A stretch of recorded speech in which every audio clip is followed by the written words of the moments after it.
Hello everyone, this is Dr. Sachin Acharekar from KJ Somaiya College of Science and Commerce.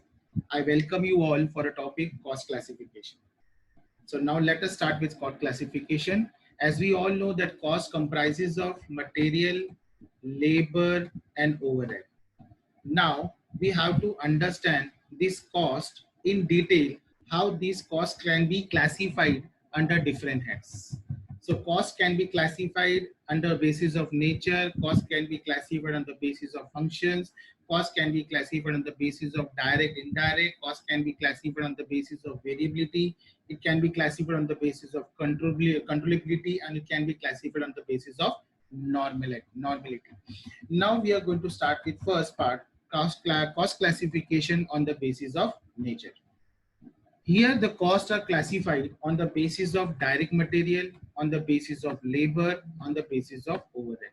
Remember one thing, whenever we classify any cost, we know that particular cost is a material cost. We know that particular cost is a labor cost. We know that particular cost is an overheads.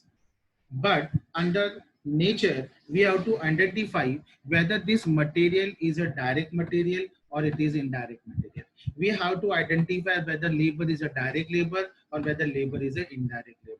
So we have to identify whether overheads is a direct overheads or whether it is an indirect overheads. If you see classification on the basis of nature, here we have to learn material, labor, overheads on the basis of direct and indirect costs. So now we are going to classify material, labor, overhead under two categories, that is direct cost and second is indirect cost.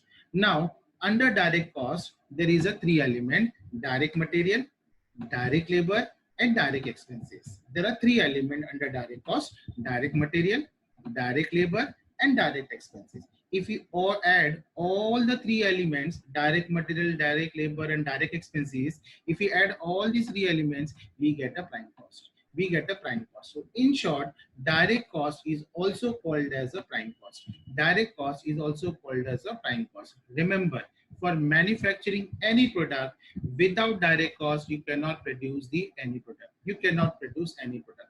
For producing any product, you will need to incur a direct cost. Now, what is indirect cost? Indirect cost again comprises of indirect material, indirect labor, indirect expenses. Now, if we add all indirect material, indirect labor, indirect expenses, after adding all three elements, we get overheads. So, in short, we can say indirect cost is also called as overheads. Indirect cost is also called as a overheads. Now we have to understand the difference between direct material and indirect material. Direct labor, indirect labor, direct expenses and indirect expenses. Remember student, it is easy. It is easy to identify material, but it is not easy to identify what is direct material, what is indirect material. It is easy to identify it is a labor cost, but it's not easy to identify whether it is a direct labor cost, whether it is an indirect labor cost. Therefore, classification on the basis of nature, under classification on the basis of nature, it is very important to understand how we can identify direct material, how we can identify it is indirect material. Same whether it is a direct labor or it is an indirect labor. Same whether it is a direct expenses or it is an indirect expenses. Now let's discuss all the three concepts in detail. First, we will understand what is direct material and what is indirect material. When we say that particular material cost is a direct cost, when we say that particular material cost is an indirect cost. Now, when we call this is a direct material, a material a material is said to be a direct material. A material is said to be a direct material if it satisfied all the following three conditions.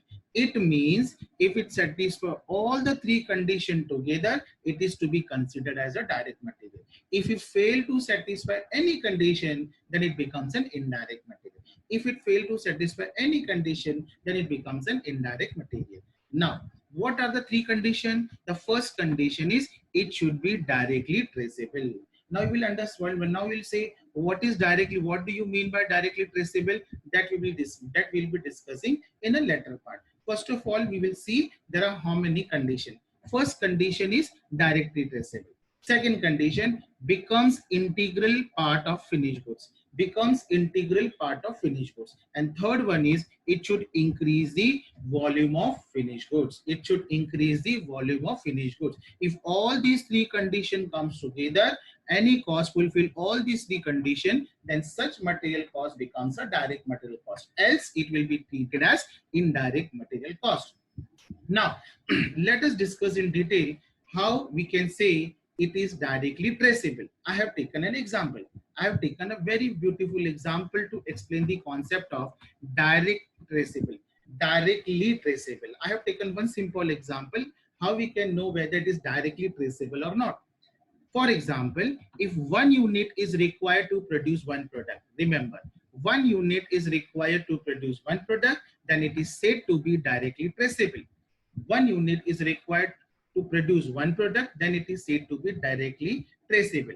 For example, अगर मुझे एक unit बनाने के लिए एक unit से मैं एक प्रोडक्ट बनाता हूं, तो मैं ये देख रहा हूं कि मेरे को पूरा यूनिट एक प्रोडक्ट बनाने के लिए लग रहा है. So it is said to be directly traceable. It is nothing but one-to-one correlation. It is nothing but one-to-one correlation. I'm just giving one simple example.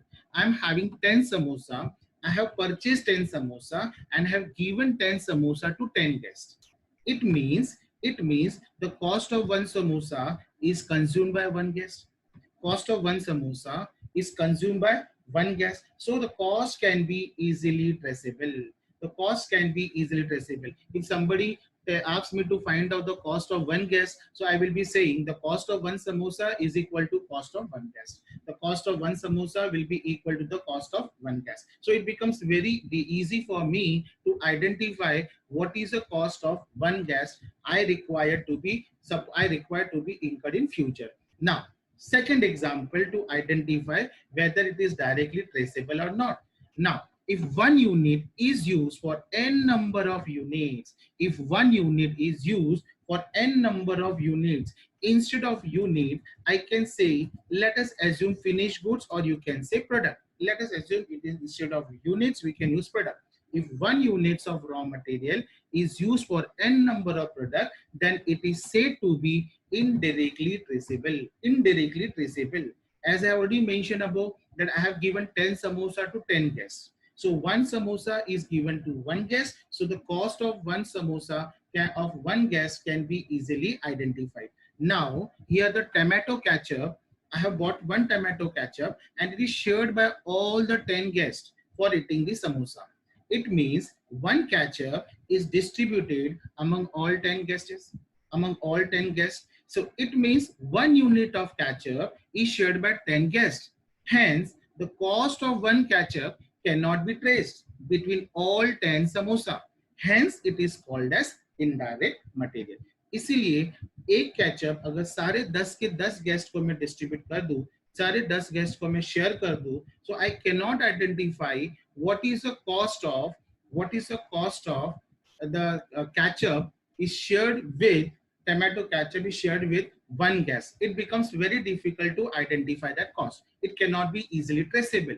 Hence, the cost of ketchup will be treated as indirect material.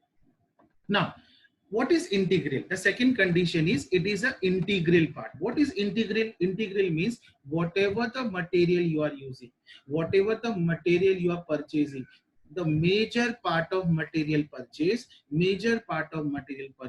should be used for manufacturing that particular product, should be used for manufacturing that part of the particular product. Now, that part of the product. So integral part means a major part of production. Major part should be used for the production. I have just taken a simple example. In case of zines manufacturing company, let us assume for making one zines, Now how we can identify whether it is a direct material or whether it is an indirect material? For making one zines, we need 2 meters of cloth. For manufacturing one zines, we need one unit of zip. For manufacturing one zines, we need one button. But for manufacturing the thread, we don't know how much thread exactly we will be needing, how much exact thread we will be needed. It can be one roll also, it can be 2 roll also, it can be 1.5 roll also, it can be approximately 60-70%. but we cannot determine the exact cost of the rope. It means the whole cloth, major part of cloth, that is 2 meter, will be utilized for for making the jeans. Then such cloth will be called as a direct material. Same, one zip will be used for one jeans. One zip will be used for one jeans. It cannot be used for any other jeans. So here the major part of material is used one. Here the whole zip is used for making one jeans. Therefore, it is called as a direct material. Same with button. The whole button will be used for one jeans, and therefore it is called as direct material.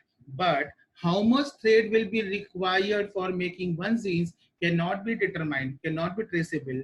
Therefore, therefore it is called as indirect material.